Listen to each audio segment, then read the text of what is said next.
ஃப்ரெண்ட்வுட்ஸ் நேயர்களுக்கு வணக்கம். ஓபிஎஸ் நிலைமை ரொம்ப படு கேவலமா போயிட்டு இருக்கு அப்படின்னு தான் சொல்ல போகணும். விட்டா அரசியல்ல ஓபிஎஸ் அவர்கள் காணாம போயிடுவாரா இப்படின்ற ஒரு பயம் ஓபிஎஸ் ஆதரவாளர்கள் மத்தியில எழும்பி இருக்குது. இன்றைய தினத்துல வைத்தியலிங்கம் ஓபிஎஸ்க்கு மிகவும் சப்போர்ட்டிவா இருந்தாரு. அதிமுக தொண்டர்கள் உரிமை மீட்பு கழகத்தின் இணை ஒருங்கிணைப்பாளரா ரொம்ப இருந்தார். டெல்டா மாவட்டங்கள்ல அதிமுகவின் பிரபலமடைந்த ஒரு பெரும் தலையாகவும் வைத்தியலிங்கம் இருந்திருக்கிறாரு அப்படின்னு சொல்லலாம். ஜெயலலிதாவுக்கு மிகவும் நம்பகத்தன்மை உடைய ஒரு நபர் அப்படின்னு சொல்லலாம். 5 பேர் கொண்ட குழு வச்சிருந்தாங்க ஜெயலலிதா அவர்கள். அதுல இவரும் ஒரு முக்கியமான நபர் அப்படின்னு சொல்லலாம். சோ இந்த அளவுக்கு வைத்தியலிங்கம் அவர்கள் அதிமுகவுல ஒரு பெரிய தலை அப்படின்னு கூட சொல்லலாம். டெல்டா மாவட்டங்களை நீங்க எடுத்துட்டீங்கன்னா அதிமுகவுல இவரு தான்ப்பா டெல்டா மாவட்டத்தின் அதிபதி அப்படின்னு கூட சொல்லலாம். அந்த மாதிரிக்கு கொடிகட்டி பறந்தவர் வைத்தியலிங்கம். எப்போ ஒற்றை தலைமை அப்படின்னு இபிஎஸ் விசஸ் ஓபிஎஸ் அப்படின்னு வரும்பொழுது ஓபிஎஸ் பக்கம் ரொம்ப ஆதரவா இருந்து எப்படியாவது அதிமுக அப்படின்ற ஒரு கட்சி ஒருங்கிணைஞ்சிரும், ஓபிஎஸும் இபிஎஸும் ஒன்றா இணைந்துருவாங்க, பிரிந்து கிடக்கிற அதிமுகவினர் எல்லாருமே ஒன்றிணைந்து இந்த 2026 சட்டமன்ற தேர்தலை சந்திப்போம் அப்படின்னு ரொம்ப நம்பிக்கையாவும் இருந்தார். ஓபிஎஸ் அவர்களும் இருந்தாங்க. ஓபிஎஸ் விட வைத்தியலிங்கம் ஐயா ரொம்பவே என்ன பண்ணாரு, ரொம்ப நம்பிக்கையாவே இருந்தார். ஏன்னா இவருடைய செயல்பாடுகள் என்னவா இருந்தது, வைத்தியலிங்கமுடைய செயல்பாடுகள் என்னவா இருந்ததுன்னா ஆரம்ப கட்டத்துல எப்படியாவது அதிமுக ஒன்றிணைஞ்சிரும் அப்படின்னு சொல்லிட்டு நம்பிக்கை இருந்தது. போக போக போக போக போக இவருடைய நம்பிக்கை நீர்த்து போயிருச்சு அப்படின்னு தான் சொல்லணும். வேண்டாம், நம்மளுக்கு அதிமுகவும் வேண்டாம், பாஜகவும் வேண்டாம், தனியா ஒரு கட்சி ஆரம்பிப்போம், ஆரம்பிச்சு நம்ம தான் உண்மையான அதிமுக அப்படின்றத காட்டுவோம், காட்டி நம்ம பக்கம் இழுத்துருவோங்க. எதுக்கு நம்ம கிட்ட போயிட்டு பாஜக கிட்ட கெஞ்சணும், எடப்பாடி பழனிசாமி கிட்ட?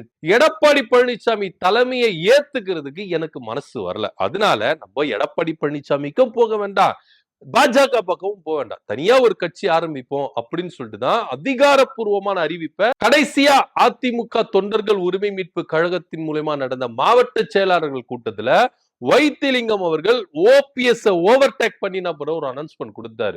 இன்னும் 1 மாத காலம் தான். இந்த 1 மாத காலத்துக்குள்ள அதிமுக ஒன்றிணையில அப்படின்னா ஓபிஎஸ் தலைமையில புது கட்சி ஆரம்பிக்கிறோம் அப்படின்னு சொல்லிட்டு ஓபன் ஸ்டேட்மெண்ட் கொடுத்தாரு. கொடுத்ததுல இருந்தே இவங்க 2 பேருக்குள்ள மனசு கஷ்டம் தான் இருந்தது, ஓபிஎஸ்க்கும் வைத்தியலிங்கத்துக்கும். இதுக்கு முன்னாடி கூட, அதாவது செங்கோட்டையன் அவர்கள் தாவேக்கல போய் சேர்ந்தார். அந்த சமயத்துல நிறைய பேர் என்ன பண்ணாங்கன்னா, மனோஜ் பாண்டியன் போன்றவர்கள் என்ன பண்ணாங்க, திமுக பக்கம் வந்தாங்க. ஏன்னா இப்போ ஓபிஎஸ் டீம்ல 4 எம்எல்ஏக்கள் தான். ஒன்னு வைத்தியலிங்கம், மனோஜ் பாண்டியன், ஓபிஎஸ், அப்புறம் வந்து பாத்தீங்கன்னா ஐயப்பன். இவங்க உசிலம்பட்டி ஐயப்பன், இவங்க 4 பேர் தான் ஓபிஎஸ் டீம்ல இருக்கிற எம்எல்ஏக்கள். இதுல மனோஜ் பாண்டியன் ராஜினாமா பண்ணிட்டு திமுக போய் ஐக்கியமாயிட்டாரு. இன்னைக்கு வைத்தியலிங்கமும் ராஜினாமா பண்ணிட்டு திமுக போயிடுச்சு. இப்ப 2 பேர் தான் ஓபிஎஸ் டீம்ல இருக்கிறவங்க, 2 பேர் தான். ஐயா ஓபிஎஸ் அவர்களும் உசிலம்பட்டி ஐயப்பன், இவங்க 2 பேர் தான் எம்எல்ஏவா இருக்கிறாங்க.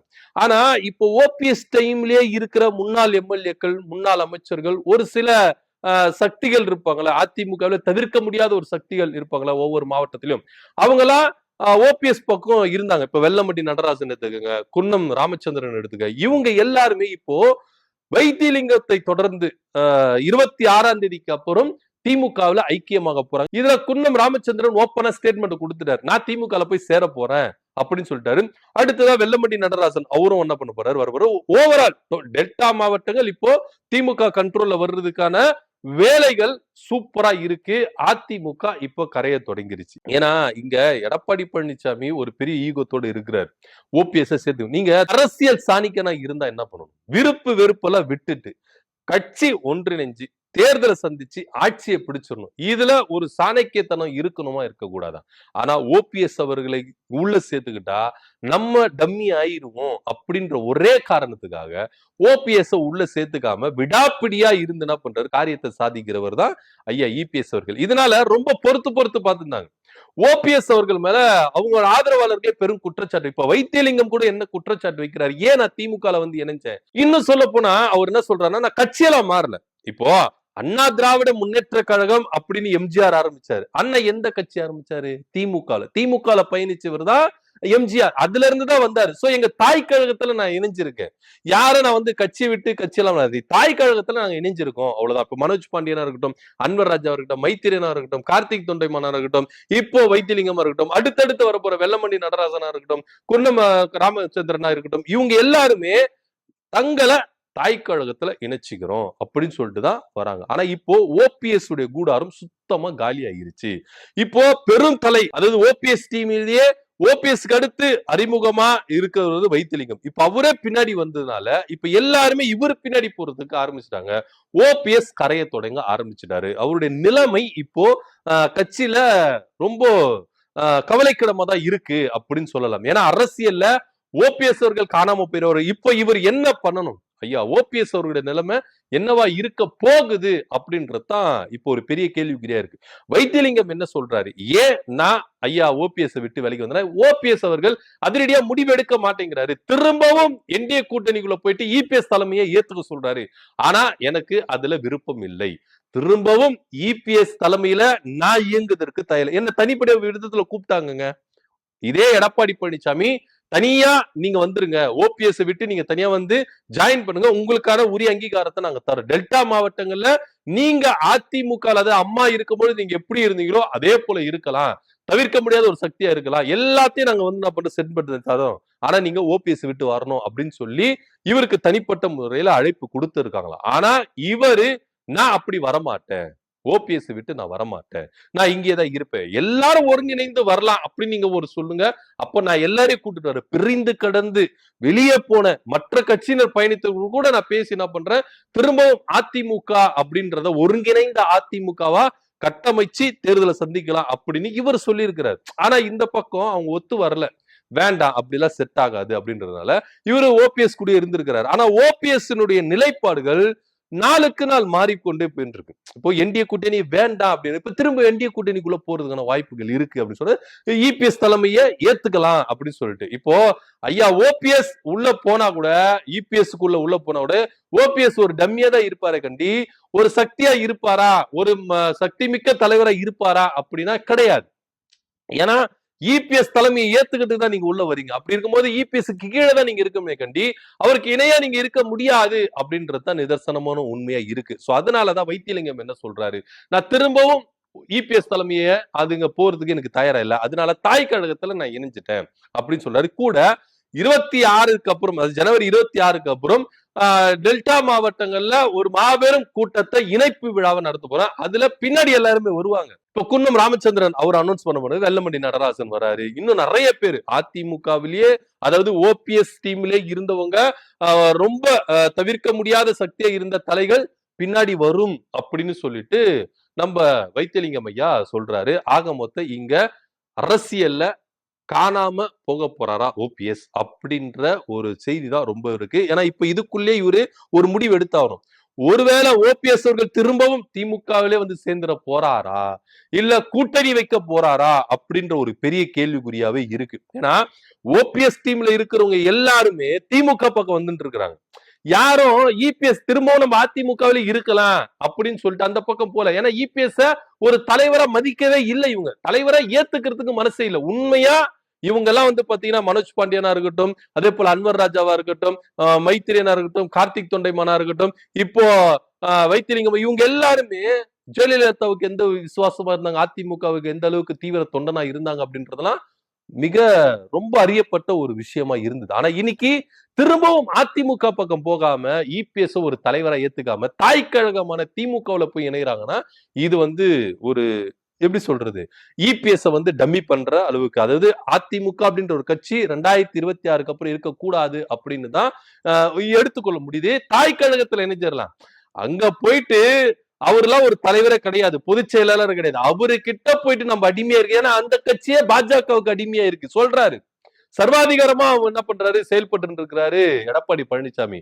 அவருக்கு ஒரு அரவணைப்பு தெரியல, ஒரு கட்டமைப்பு தெரியல, சர்வாதிகாரமா இருக்கிறாரு, பாஜகவுக்கு அடிமையா இருக்கிறாரு. பாஜக இயக்குறது தான் அதிமுகவா இருக்கு, அதிமுக தன்னிச்சு செயல்படவே இல்லை சொல்றாரு வைத்திலிங்கம் சொல்றாரு. சோ இப்படியா இருக்கும் பொழுது அந்த கட்சியில போய் சேர்ந்தா கூட நாங்க பாஜகவின் உறுப்பினர்களா தான் இருப்போம், திராவிட கொள்கையை கொண்ட ஒரு தொண்டனா நாங்க இங்க இருக்க மாட்டோம், அதுக்கு தாய் கழகமான திமுகவில் வந்து நாங்க இருந்துட்டா திராவிட இயக்கத்துல நாங்க இருப்போம், திராவிட கொள்கையை நாங்க ஏத்துக்கிட்டு இந்த தாய் கழகத்துல இருப்போம் அப்படின்னு சொல்லிட்டு என்ன பண்றாரு வைத்திலிங்க ஐயா டெபினேஷன் கொடுக்குறாரு.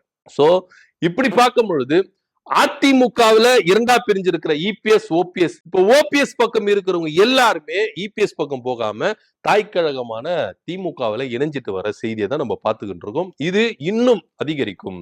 வைத்திலிங்கம் சொல்ற மாதிரி இன்னும் ஓபிஎஸ் டீம்ல இருக்கிறவங்க எல்லாருமே இந்த பக்கம் வருவாங்க. அதுக்கு ஒருவேளை ஓபிஎஸ் திமுகவில் ஐக்கியமாயிரலாம், இல்லையா திமுக கூட கூட்டணி வைக்கலாம். இது இதுமே இல்லையா இந்த பக்கம் திமுக பக்கமே வரக்கூடாதா அப்படின்னா அவர் ஒண்ணு பாஜகவுக்கு போயிடணும், இல்ல இபிஎஸ் தலைமையை ஏத்துக்கிட்டு அதிமுக தன்னை போய் நினைச்சு டம்மியா இருக்கணும். இதுதான் ஒரு ஐயா ஓபிஎஸ் அவர்களுக்கு ஒரு ஆப்ஷனா இருக்குது அப்படின்னு சொல்லணும். இதுல இன்னொரு விஷயமும் நம்ம உன்னிப்பா கவனிக்கிறோம். ஓபி ரவீந்திரநாத், ஓபிஎஸ் உடைய மகன் ரவீந்திரநாத் இருக்காருல்ல, அவரு தாவேக்கால போய் இணைய போறதாகவும் ஒரு தகவல் இங்க அடிபட்டு இருக்கு. அதாவது அப்பா இப்படி இருக்கிறாரு, அப்பா கூட இருந்தவங்களும் இப்படி போக ஆரம்பிச்சுட்டாங்க. ஒருவேளை நமக்கு நாளை பின் எதிர்கால அரசியல் எதிர்காலம் இல்லாம இருக்குமோ அப்படின்றதுனால செங்கோட்டையன் போன மாதிரி, ஜேசிடி பிரபாகரன் போன மாதிரி நம்மளும் அங்க போயிட்டு என்ன பண்ணலாம் ஐக்கியம். ஏன்னா ஓபி ரவீந்திரநாத்துக்கு வந்து பாத்தீங்கன்னா தாவேக்கா கூட கூட்டணி வைக்கணும், அதுக்காக ஓபிஎஸ் அவர்களை பயங்கரமா நெருக்கடி கொடுத்ததாகவும் ஒரு தகவல் இருக்கு. ஆனா பாஜக எக்காரணத்து கொண்டும் நீங்க டிவிகே பக்கம் போக கூடாது, என்டிஏ கூட்டணியில தான் இருக்கணும் அப்படின்றது ஒரு செய்தியாகவும் இருக்கு. சோ இதனால ஓபி ரவீந்திரநாத் ஒண்ணு என்டிஏ கூட்டணியில இணையறதுக்கான வாய்ப்புகள் இருக்கு, அப்படி இல்லாத பட்சத்துல விஜய் பக்கம் போறதுக்கான வாய்ப்புகள் அதிகப்படியா இருக்கு அப்படின்னு தான் சொல்றாங்க. ஆக மொத்தம் ஒண்ணு திமுகவில் ஐக்கியமாயிருங்க, இல்ல திமுக கூட கூட்டணி வைங்க, இல்லையா என்டிஏ கூட்டணி கூட வந்துருங்க அப்படின்ற ஒரு அலைமோதுகிற இரண்டு படகுல சவாரி செய்கிற ஒரு நிலைமையில தான் ஐயா ஓபிஎஸ் உடைய நிலைமை இன்னைக்கு இருக்கு. ஆனா ஓபிஎஸ் நம்பி வேஸ்ட் அப்படின்ற ஒரு உதாரணத்தை முன்காட்டுற விதமா தான் வைத்திலிங்கம், மனோஜ் பாண்டியனுடைய நகர்வுகளும் இங்க நம்ம முக்கியமா பார்க்க வேண்டியதா இருக்கு. ஓபிஎஸ் நம்பினோர் கைவிடப்படுவார்கள் அப்படின்ற ஒரு செய்தி தான் இன்னைக்கு இருக்கு. ஓபிஎஸ் என்ன மாதிரி ஒரு நிலைப்பாட்டை எடுக்க போகிறார் அப்படின்னு ரொம்ப எதிர்பார்த்து, ஏன்னா தேர்தல் நெருங்கிட்டு இருக்கு. தேர்தல் நெருங்கும் போது இப்ப ஆல்மோஸ்ட் நீங்க என்டிஏ கூட்டணி பத்தினா ஒரு டிக்ளருக்கு வந்துட்டாங்க, திமுக கூட்டணி டிக்ளருக்கு வந்துட்டாங்க. இப்போ இடையில இருக்கிறது ஓபிஎஸ் அவர்கள் என்ன மாதிரி ஒரு முடிவு எடுக்க போகிறாரு, யார் பக்கம் போக போறாரு, அதுவும் இன்னும் நீங்க ஜபம் மாதிரி இழுத்துட்டு இருந்தீங்கன்னா, இன்னும் நீங்க முடிவு எடுக்கல, தெளிவான ஒரு முடிவு எடுக்கலன்னா இருக்கிற பேரும் உங்களை விட்டு போய்விடுவார்கள். நீங்க எதிர்காலம் அரசியல் உங்களுக்கு எதிர்காலம் இல்லாம இருக்கும் அப்படின்றதுதான் நிதர்சனமான உண்மையா இருக்கு, கலை யதார்த்தமாவே இருக்கு.